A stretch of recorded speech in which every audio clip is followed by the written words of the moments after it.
Yes, it's true. I got my house back. I have yet to get my groove back. Let's get back to business.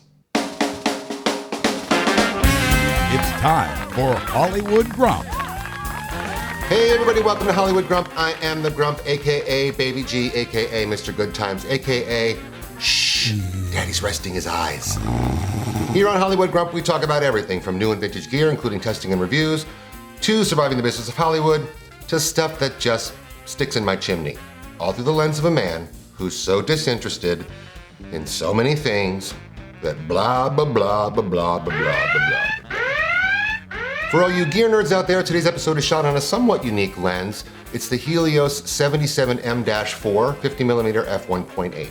A really interesting old Russian lens with a little less bokeh swirl than the more widely known Helios 44-2. Generally sharp in the middle of the frame, but definitely not a razor. Still, a great piece of glass if you're going for a vintage Russian lens look. I got mine on eBay for about 55 bucks. If you can find one for around that price, I highly suggest picking one up and seeing what it can do. Let me know in the comments below how you think this lens looks, and remember, the lens isn't foggy, it's the steam constantly coming out of my ears.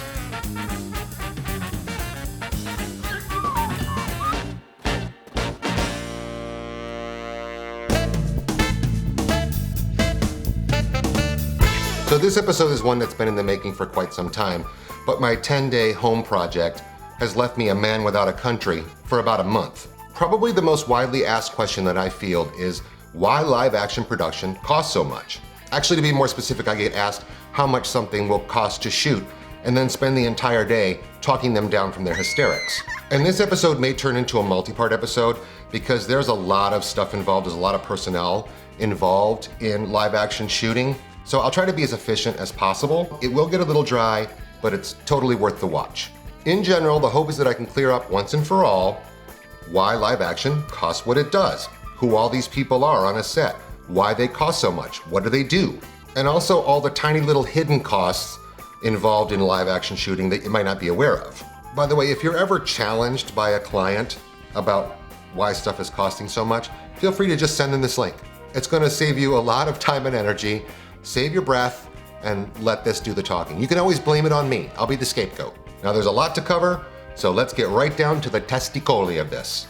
Now, because productions are all over the map in terms of size, length, the amount of crew, the amount of out-of-pocket expenses, whether it's union or non-union, what have you, first we need to set up a make-believe scenario. So let's create a live action shoot for our purposes. For this breakdown, we will have a one-day, 10-hour shoot, shot in Los Angeles, all local cast and crew, so there'll be no travel requirements. It's about a medium-sized crew, a non-union shoot, 5 actors, all principal actors, 1 set or location, minimum set decoration, no custom sets need to be built, and we'll use minimum props. And we have no particular budget in mind. Let's assume for this project that we're creating an estimate. Also, the concept is relatively simple. Let's say that it's 5 people sitting around a conference table talking about auto insurance. And let's assume the creative or conceptual fees are separate and apart from this. We are just talking about the production costs. Because location, talent, and crew costs can vary wildly from place to place, I'm gonna use current averages as best I can, and maybe even on the conservative side. And lastly, this is a 30-second commercial production for a client, and not a short film or part of a feature film. With all that in mind, saddle up and let's ride. Before you can start hiring your primary crew, you need an even more primarier member of the team on board, and that person is called the line producer. The line producer is responsible for managing and apportioning the overall budget for the shoot. Some productions relegate that task to an associate producer, but in my opinion, that's a real big mistake. The line producer is a crucial gatekeeper to keep everything budget-wise under control, and an experienced one knows all the ins, outs, and financial pitfalls like the back of his or her hand. Yes, I've referred to them jokingly as dream crushers, because they're the ones that throw cold water on goofy directors like me who get out of control and start requesting super expensive stuff for their shoot. In my personal case, the line producer is like a protective mom, and I wouldn't have it any other way. On average, an experienced line producer will cost you about $1,000 a day. But remember, that price is calculated from the very beginning of the project. It's not just the shoot day. So that means pre-production, pre-production, the actual shoot day, all the way through to project wrap. So for the sake of our production, with all the partial days, conference calls, meetings, and so on and so forth, we're going to have 6 full days of pre-production, then 1 day to shoot the piece, and then 1 day for project wrap. So that's 8 days at $1,000 a day. The more complicated the project, the more value this person brings to it. They're worth every nickel. You will also need a production manager. A production manager assists the line producer with day-to-day tasks, and they're usually on for the same amount of days, 8 days, at about $600 a day. And you will need a production coordinator. The production coordinator handles everything from the production book, which contains the script, the wardrobe, the talent, all in one single document, up to and including client handholding, which is definitely a necessity. A production coordinator usually gets about $400 a day, and they're on for 1 less day than the other 2, so 7 days at $400. You're gonna need a director, and let's assume for our purposes that you're not using someone on your salaried staff. We're hiring an outside director. The average rate for a moderately experienced director is about $10,000. That price varies wildly depending on experience, but for our purposes, that's just about in the middle. Just like the line producer, the director is not on board just for the shoot day, and they get paid for every day they're involved with the project. Most people know what a director does on set, so I'm not gonna go over that. But in short, they're paid for everything they're directly involved with. That means script revisions, storyboarding, or guiding a storyboard artist, tech scouts, which we'll talk about in a little bit, approving wardrobe, approving makeup looks, approving the art director's decisions, what props they're bringing in, all of that stuff. So they're involved from the very beginning all the way up to and including shoot day. So for our commercial, the director is on the books for $10,000. Next, the very first crew member on my list, and it may vary for others, is the director of photography, sometimes called the cinematographer. To recap one of my earlier videos, the DP knows everything there is to know about cameras, lenses, lighting, everything involved in the overall look of the production. They manage the visual continuity, the exposure, the camera angles, the camera movement. They are a priceless part of your production team. Like the director, the cinematographer is involved in more than just shoot day. They are vital to developing the overall look of the piece. That means choosing and sometimes testing lenses, deciding what camera is the best one to use for the project, deciding the lighting scheme, what kind of rigging you might need, deciding how big of a team he or she might need. And they are a crucial member of the Tech Scout team. Tech Scouting, so everyone understands, is a pre-shoot day walkthrough of your location to determine any possible pitfalls. The list of people that need to attend the Tech Scout are the key grip, gaffer, first AD, art director, the director, usually the producer, and director of photography. Each of these people get paid a full or partial day for attending the Tech Scout. In very brief, the Tech Scout identifies stuff like, is there power? Do we need a generator? How big of a generator?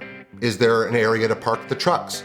Is there a place to load in and load out the gear? Is there a place for Video Village? That's the place where clients and producers watch what's being filmed. Is the ceiling high enough to handle the lights that we've chosen? Is there ample parking for everybody involved in the project? And much, much, much more. A proper Tech Scout identifies all of these issues in advance and gives you some time to react by way of additional equipment, additional personnel, what have you. And for any young filmmakers out there, please take this advice. You should never shoot any live action production without at least a rudimentary Tech Scout before shoot day. So back to the director of photography. A moderately experienced director of photography will cost you, on the conservative side, about $2,500 a day. He or she will need to be paid for camera prep, the Tech Scout, camera testing if you're doing such things. But let's say for our purposes, we're only doing a Tech Scout prior to shoot day, so we're not doing any camera testing or anything like that. That will usually add up to a price of about $4,000 for your DP.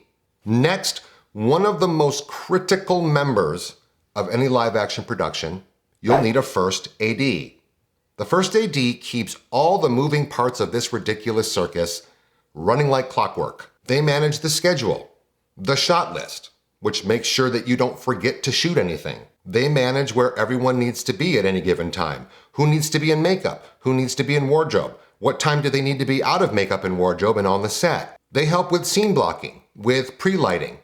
They help direct the background talent. They can also act as a second unit director, shooting B-roll and supplemental footage. In general, they make the director look like he or she knows what they're doing, even when they don't. They are fucking superstars. An experienced first AD makes on average about $1,500 a day. And like the DP, they need to be paid for any pre-production stuff, tech scouts, etc. Usually that will add up to somewhere around plus or minus $2,500 for your first AD. With a cast and crew of this size, the first AD needs a little help keeping everything coordinated. So you will need a second AD. A second in charge for all assistant director related tasks. That person is usually on for shoot day only and will run you about $500.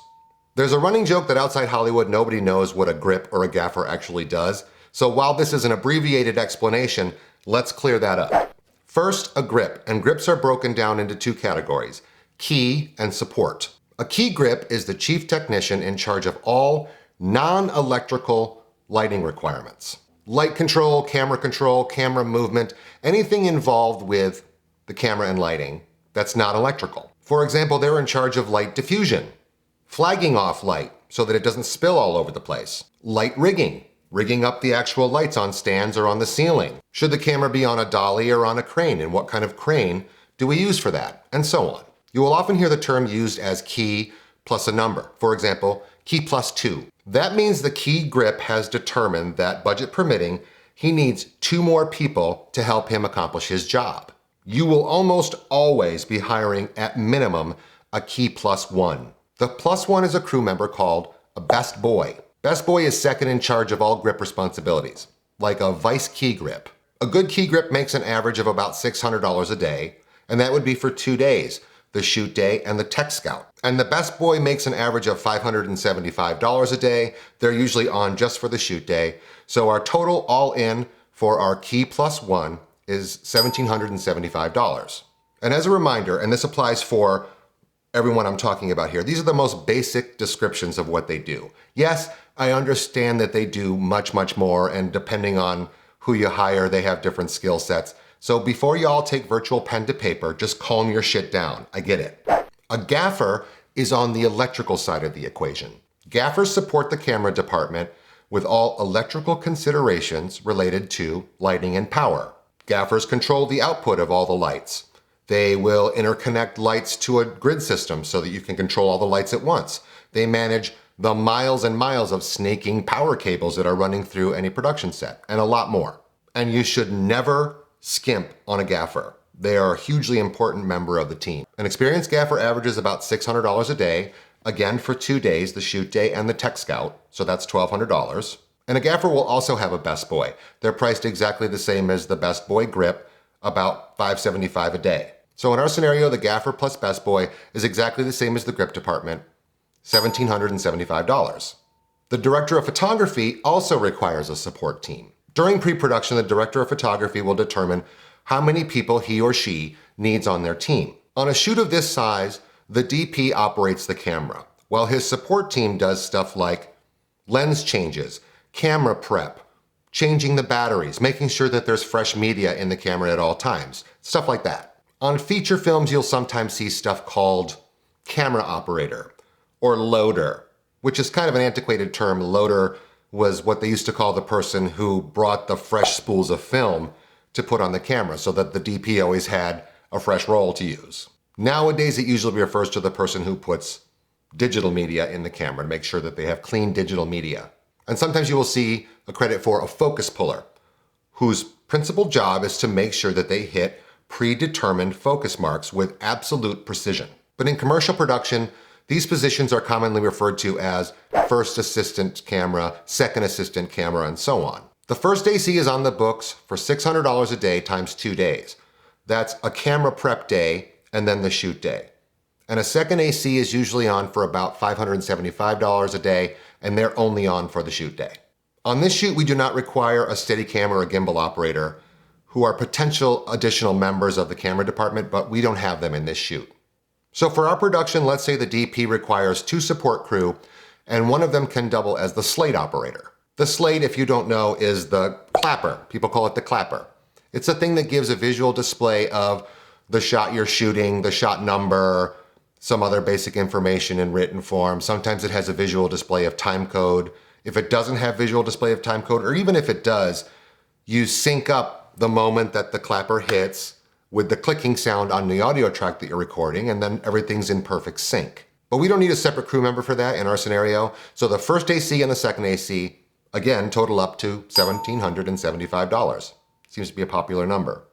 Next up, and working hand in hand with the camera department, is the DIT. DIT stands for Digital Imaging Technician. Among other things, the DIT's responsibility is to take that digitally recorded footage and ingest it into a form that your editor can use. So they take the digital files and get them into the computer for you. They each have their own system for backup and redundancy to make sure that there's no corrupted files or missing files. And they also have their own system for logging and cataloging all the footage. They will also manage the metadata. Metadata is for lack of a better way of describing it, a text file that's attached to the digital file, the footage file, that has stuff like what exposure you shot it at, what f-stop you shot it at, some notes from the script supervisor, who we'll talk about in a minute. It's general information about each shot, so when you get into the editing process, it makes things a lot easier. You can sort through and look at the metadata. You can match files up better. The DIT is an insanely important member of your crew, as important as audio, because if your digital files are fucked, you're fucked. So the DIT, in short, makes sure all the footage is ingested, categorized, backed up, make sure everything is safe, and make sure that all the footage is ready to go directly to your editor, as well as cleaning off the digital cards so that you have fresh media for the camera. DIT's average in price at about $800 a day. That's not including their equipment rental, something we'll talk about later on. So they're on board on shoot day only, one day, $800. And for our shoot, our DIT does not need an assistant, but for reference sake, an assistant DIT makes about $300 a day. One thing a DIT does not do, however, is playback. So if you want your clients to see what you're shooting or what you've just shot, you're gonna need a VTR, video assist operator. VTR is a little bit of an outdated term as we don't use videotape recording anymore, but the principle is exactly the same nowadays. The VTR department is responsible for recording what's been shot, giving the ability to play it back, either for just reference sake, for your clients to view, or for continuity purposes. And by continuity, I mean, did that actress have the widget in her right hand or her left hand in the last shot? Video Assist lets you look at any shot you've already shot, and they work hand in hand with the camera department and with the script supervisor. VTR is also chiefly in charge of setting up what's called Video Village. That's an area outside the main set where clients and even producers can sit and watch large monitors of what's going on. What that does is eliminate the need for too many people crowded together on the set, and it also keeps any conversations away from the audio department. Meaning, if your clients are talking to one another and they're in a separate area, it won't get picked up on audio. So you've seen it before, it's a group of chairs with a bunch of live monitors with different camera feeds coming into it. Like the DIT, VTR usually has their own gear that they're comfortable working with, and that requires a gear rental fee. But for now, minus gear, VTR is usually in for $600 a day. You only need them for shoot day, so we're adding $600. And here's a little trivia side note. People often credit Jerry Lewis with inventing Video Assist.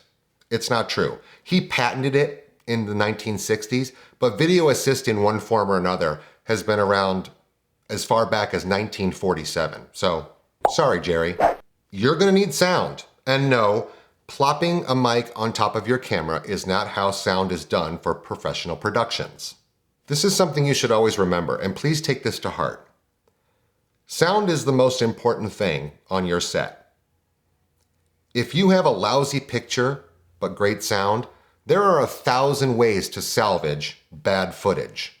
But if you've got shitty sound, there are very, very few inexpensive ways to fix it. Sound is incredibly important. And you've all definitely heard pieces done with horrible sound. So take audio seriously. On the tiniest budget projects, the sound department can consist of one person. That's the person who monitors and records the audio and also doubles as the boom operator. That guy you see with his arms over his head, holding the microphone over the actor so we can pick up the sound.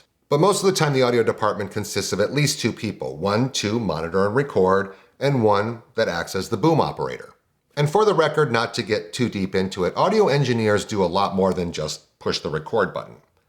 They're the people that are masters at mic positioning to make sure that the sound is getting picked up in an optimal way. They also, most of the time, manage the time code, ensuring that everything's in sync between audio and camera. They do a lot of stuff. It's a very, very specialized skill. Your audio engineer, usually referred to as your sound mixer, makes on average about $750 a day. And that fee does not include his gear. Like DIT and VTR, sound mixers are very particular about the gear that they use, and they usually have their own. You need to pay a rental fee for that. Usually, aside from some brief conversation beforehand, the sound mixer is on for shoot day only and will cost you about $750. Our boom operator is on for shoot day only at $550 a day. And that is way too low at twice the price. If you've ever seen one of them do their job, I can't imagine it. You think it's easy? Hold about 7 or 8 pounds with both arms straight up in the air over your head for roughly 30 minutes. Let me know how that goes. So our 2-person audio department minus their gear rental is about $1,300.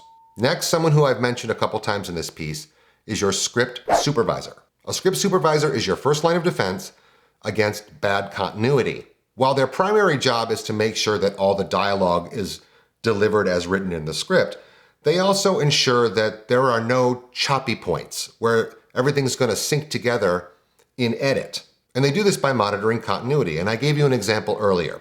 Was the actress holding the widget in her right hand or her left hand? Was she talking to the Bob character in the last shot or the Andy character in the last shot? By monitoring all of those things, when you get into edit, you're not going to run into any troubles. Oh my gosh, she's looking the wrong way. The script supervisor, often called the Scripty, also takes copious notes on every single thing that's shot, marking good takes, bad takes, keeping track of the stuff that the director has said that's a keeper, keeping track of any improvised dialogue if you go off script and you improvise a little bit or there's some changes made on site, and keeping track of the overall time of the script. And what I mean by that is if your dialogue as written will end up totaling 45 seconds for a 30-second spot, that's no good. So the Scripty sounds the alarm in advance saying, hey, I've timed this and it's 45 seconds. We need to cut some stuff out of this. So that avoids a major disaster when you get into post-production. A script supervisor is usually a 1-person operation and they're on for shoot day only. They cost about $600 a day, but they do have their own gear rental requirements. I know this is getting super long. You still with me? Let's continue. You want your sets to look all nice, right? You're going to need an art department. The art department is responsible for dressing the set to suit the director's vision, either by creating or procuring props. So for our example of the conference room with a conference table, what kind of conference table is it? What kind of chairs does everyone sit in? Are there coffee mugs on the table? What color are the coffee mugs? Do we need notepads? Do we need pens? What's sitting on the table? Is there art hanging on the wall? Stuff like that. Normally on a production this size, the art direction team is between 1 and 3 people. For our purposes, let's go right in the middle and say 2 people. Those 2 people would consist of the art director and the art production assistant. Art directors typically average about $800 a day, and an art PA usually around $300 a day. And you need to add at minimum 1 day of shopping for all the props and materials needed for the shoot. So as I said, the art director, not including the budget that they get to actually buy or make their props, is on for $800 a day. And on the most conservative side, you need to have them on for 3 days. That includes 1 shopping day, 1 tech scout day. I mentioned they needed to be at the tech scout, and of course the shoot day. So that gives us a total of 3 days or $2,400. The art PA is in for 2 days as well, because they're there for the shoot day to assist the art director, and then they're also usually responsible for returning all the props or any unused materials. So art department in total, not including their production budget, which is separate and apart from the personnel, comes out to be about $3,000. You have actors in your spot, which means you'll need to do casting. That's where the casting director comes in. A casting director puts out the call for the specific type of people you're looking for based on the client and the director's vision. And they pre-screen those people prior to having them come in to audition for you. Usually, but not always, the casting director's fee includes the actual space that you'll be doing the auditions in, providing digital selections for the client and the director to make their final selections, and then the casting director's fee. And you can try to manage casting on your own without hiring a casting director, but believe me, you'll only do that one time. Casting sessions are a godless dystopia. It's like trying to get 3 cats in a bathtub. Trust me on this, you need a professional handle it. Usually casting will cost you about $1,200. And let's assume for our shoot there's not going to be a callback day. That's a day when you bring your favorites back for a second look, another audition. But for our purposes, we're not going to do that. If you do have a callback day, that's going to incur a whole nother rate. So likely another $1,200. Now there is a separate fee that can be incurred called a PIA fee. If you, your client, or anyone involved in the casting is a major pain in the ass, requiring 1,000 people to come in just to cast 5, or being super demanding or whatever, you will incur a pain in the ass fee. This is 100% a real thing. So mind your manners and don't be a dick. If you see a PIA fee on your invoice, you've definitely earned it. But in our case, we're doing 1 day of casting, no callback day, and everyone behaved wonderfully, so casting in total will cost us $1,200. You have 5 actors for your spot, and I'm guessing I don't have to tell anyone what an actor does. Non-union actors typically make about $500 a day. And it varies whether or not wardrobe fittings, any kind of camera test, stuff like that, falls under that 1 day rate. And non-speaking actors get paid slightly less than speaking actors. But for ease of use in our scenario here, let's assume they're all speaking roles, 5 actors at $500 a piece, that's $2,500. But there are many other fees involved with talent. Stuff like usage fees, buyout fees, something called P&W fees. We'll talk about that in the next part of this series. We need these actors to look nice on camera, so we need to hire what's called the Vanities. Of these, usually the wardrobe department is the most expensive. The wardrobe department has a budget for buying or renting the wardrobe for your shoot, which we'll talk about separately. And that's separate from their fees. But on a shoot this size, it's usually a 2-person team. Your primary stylist and a wardrobe assistant. The stylist is usually in for $800 a day. You need to factor in, there will be 2 shopping days, at least 1 day for fittings, and then of course 1 day on set. So on the most conservative end, we're talking about 4 days for your primary stylist at $800 a day or $3,200. The wardrobe assistant averages about $400 a day. They are on for 2 days, the actual shoot day, and then a day for returns, bringing back everything you didn't use or returning rented wardrobe. So that's 2 days at $400 or $800. So our wardrobe team is in for a project total of about $4,000. That does not include their wardrobe budget. Hair and makeup are both typically required on shoot day only, and it can be done with 1 person, but on a shoot this size, let's throw in an assistant to help out. The makeup artist is in for about $800 a day, and the assistant for about $400 a day. So our hair and makeup department is totaling up to be about $1,200. Makeup in particular has something called a kit rental. You'll see that on invoices all the time, but we'll talk about that in part 2 as well. Did you find this location or soundstage on your own? If not, you're going to have to factor in a location scout. A location scout has detailed descriptions of available locations to make sure you find the perfect one for your production. Their files are usually loaded with super critical information. Stuff like, is the location big enough? Is there ample parking? Is there a place to put the trucks? Is it near a highway? Meaning, is it not good for shooting sound? You should only shoot stuff in there that doesn't have sound associated with it. Stuff like that. So it's more than just providing photos of possible locations. And in the long run, they save you mountains of time from running around a city looking for a place to shoot. An average cost for a good location scout is about $700 a day. They're usually on for 2 to 4 days.